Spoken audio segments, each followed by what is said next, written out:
Yo, so today has been like a lazy Sunday. It's been raining and sorry y'all. Yeah, it's been raining and we just been chilling. Sinatra in Daytona with her sisters being grown without kids for the weekend. So I got them. And Oh yeah, boy, I'm coming over here too. You coming over here I'm like coming over here too. Like a little Yeah. kid, a little 12-year-old kid. Delicious. So nature, this the second one, if you happen to see this video. But yeah, so it's just been a lazy Sunday. And you know, on a serious and not so serious tip, you're afforded to have a lazy Sunday. It's called a Sabbath, even though the Sabbath is considered, Saturday. And I typically would lean along those lines of believing that people, that say that Sabbath is technically on a Saturday, but because God is the Lord of the Sabbath, I think that, it's okay to deem, I guess whatever day you want to rest as the Sabbath. The important part is to know that Jesus is our rest and to practically put into practice Sabbath keeping by actually taking time away and resting from works that you wouldn't get done even if you took that other day to, do whatever anyways. But that's a whole nother thing. Wanted to come on here because I was bored. I was on my Instagram page and Mark, MJ, for those of y'all who know him, MJ Meraki, he had posted this Steve Harvey stand-up comedy routine about Steve Harvey talking about the different worship styles in the churches, black church versus white church. So I said, yo, I'm bored. Let's talk about rainbow worship. It don't mean gay worship, as some people might think, but it means like diversity of worship. I was also watching a church today. I got a Facebook friend on here. He's a pastor. He's written a book that I'm reading called The Deeply Formed Life, which, shameless plug. I'm going to plug The Deeply Formed Life by Pastor Rich Villadas because it's a good book for us to read to learn how to have rhythms, contemplative rhythms that cause us to deepen our relationship with Jesus Christ as Christians. It's a very important book. I encourage you to go and check it out. But I was watching his church. And I was watching the worship team. The worship pastor is like this, the Asian lady, which I thought is cool because in a lot of churches, you really don't see diversity in a lot of churches. Even though a lot of churches say that they're diverse, either you're going to have an all-white church that the only diversity that you see is, it'll be black people in there. But, for the lack of better expression and just to get to the point, they're kind of Oreos because like you black on the outside, but to the hood person, they call them Oreo because it's like you black on the outside, but you're acting white or whatever the case may be.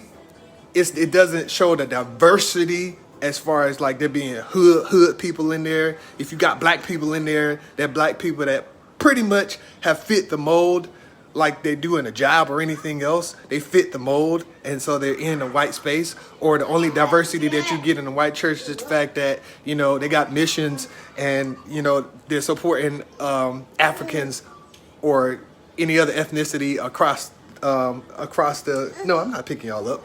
They're supporting Africans or any other ethnicity across the water.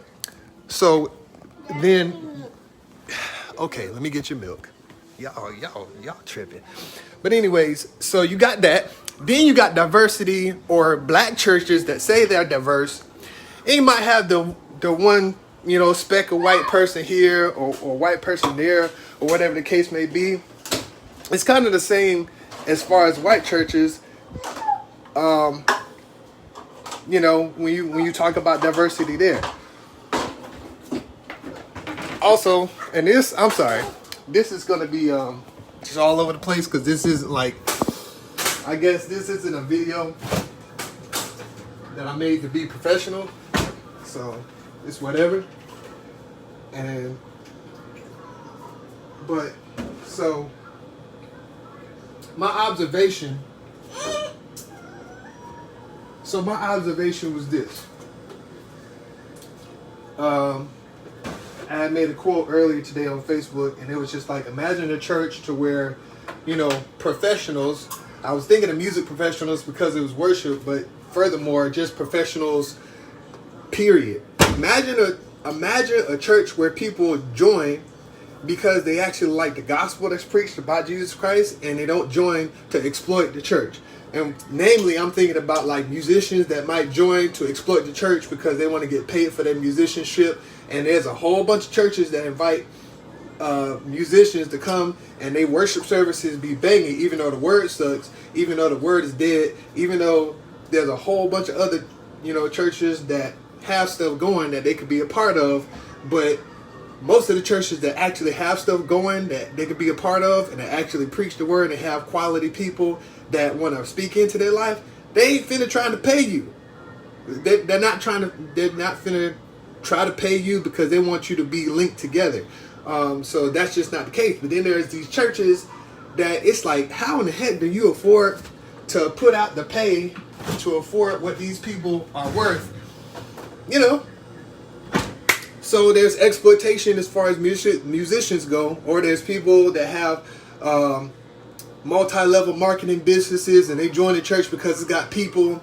I'd have been approached by Primerica about 500 times in a church setting.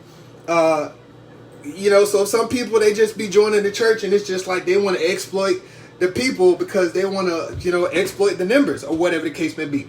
But what if we had a church, or what if people join churches, business professionals, music professionals, just professionals in life? What if people joined the church because they were pulled to the church by the gospel that was being preached, and then naturally the church setting, the church body would naturally benefit from the professionals being there, not because the professionals were hired there or just came for anything other than the gospel. Naturally, if I'm in a house, is that somebody at my door? Naturally, if I'm in a place, naturally, let's say it like this. Naturally, if somebody's living under my roof and I'm helping them out,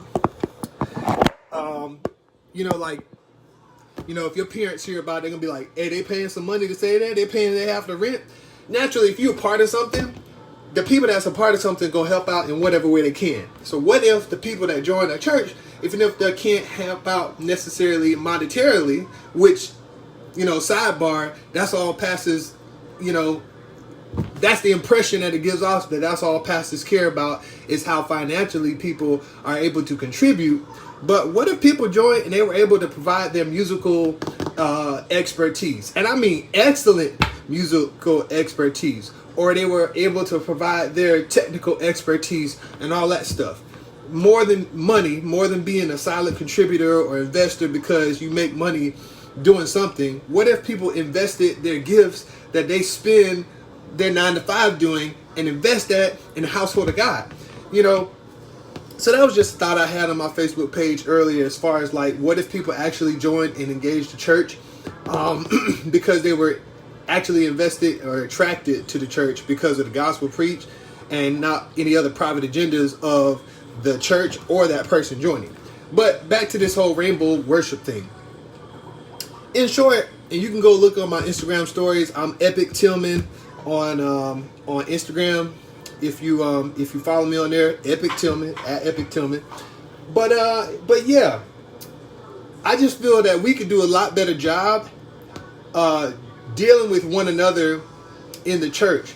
How come we don't see a lot of black churches inviting boring white teachers to preach to them? How come we don't see a lot of boring white teachers or boring white churches invite people that are totally countercultural to your setting and bring them in? Or how come if a church is charismatic and it's white, it's like it's a white. How come if a church is charismatic and it's white, it's like a whitewashed black service? So you got a white context acting like black people. And I understand that, from my understanding of what I'm reading, the Pentecostals contrary to like Methodists and Baptists, they never separated from their context of church. And a lot of, white Pentecostals were actually ordained by black Pentecostals. So that actually makes sense. The reason why a white Pentecostal church would look like a black Pentecostal church, it just makes sense for what I just said. But I think that we should do a lot better in our worship services, whether that's worship in music, whether that's worship in word context. Just because you're a black church don't mean that you have to hoop. Just because you're a black pastor don't mean that you have to hoop.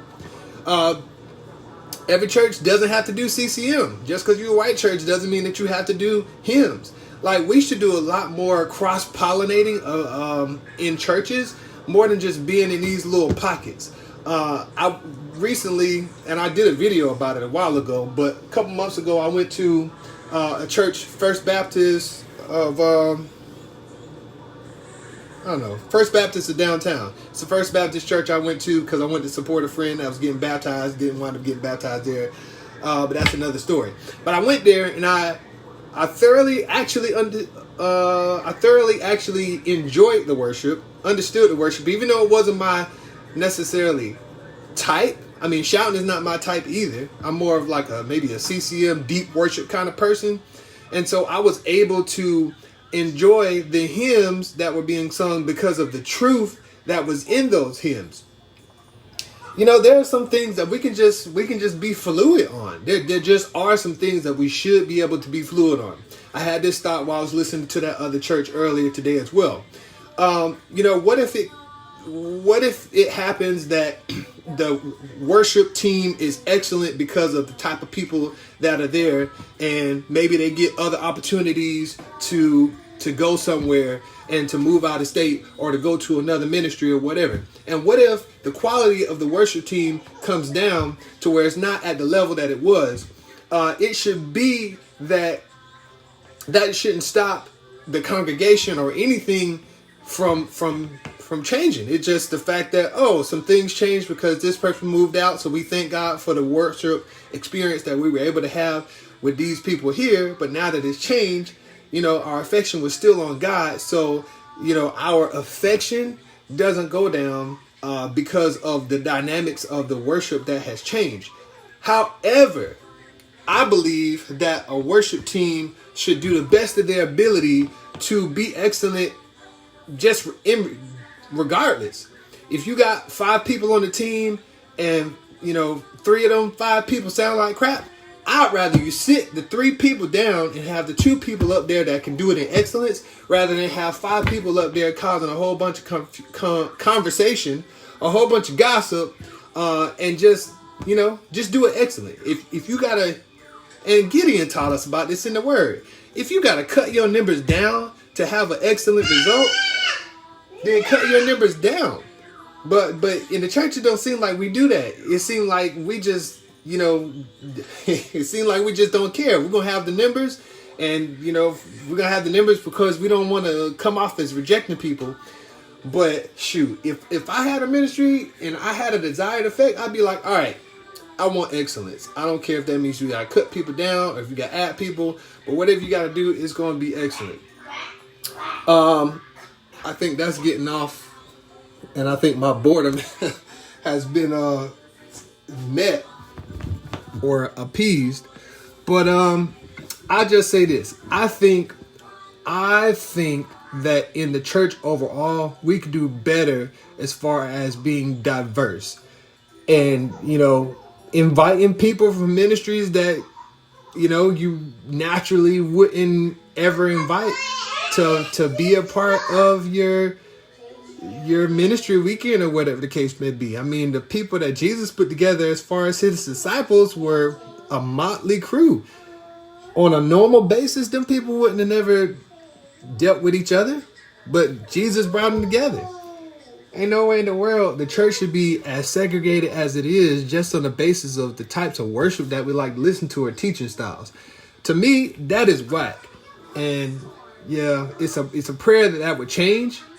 It's a prayer and a hope that kind of thing would change.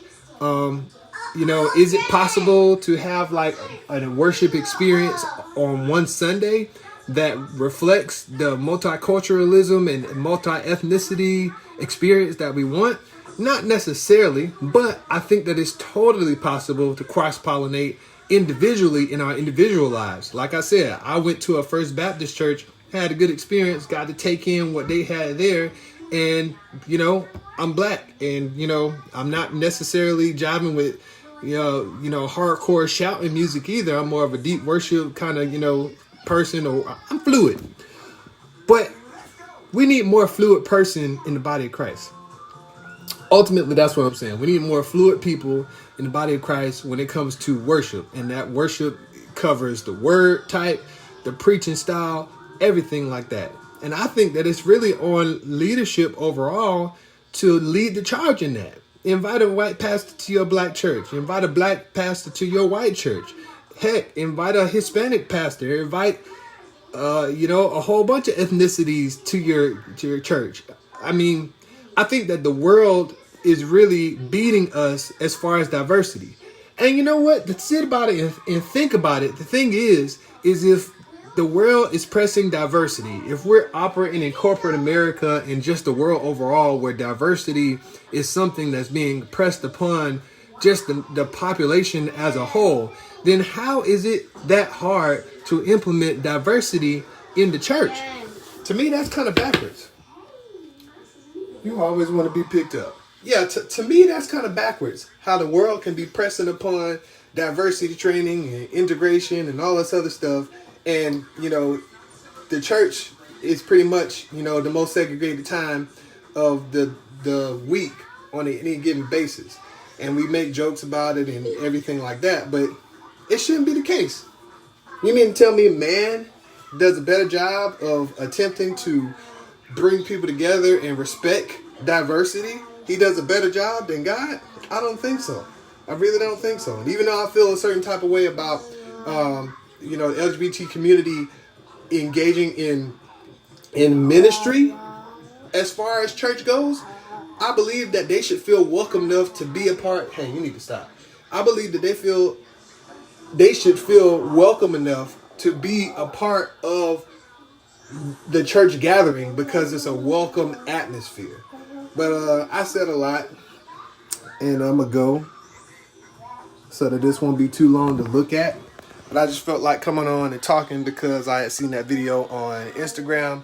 And so I wanted to make a longer form video for those of you who would listen. So I did that, and I'm going to go back to being lazy on this lazy Sunday and get ready for work in the morning. I hope y'all had a good Sunday. I hope y'all heard words of affirmation in y'all church services if you went or if you looked online that caused you to appreciate the gospel of Jesus Christ at a greater level and know how to apply that to your life in a practical level. And I hope y'all have a good week. So y'all have a good night.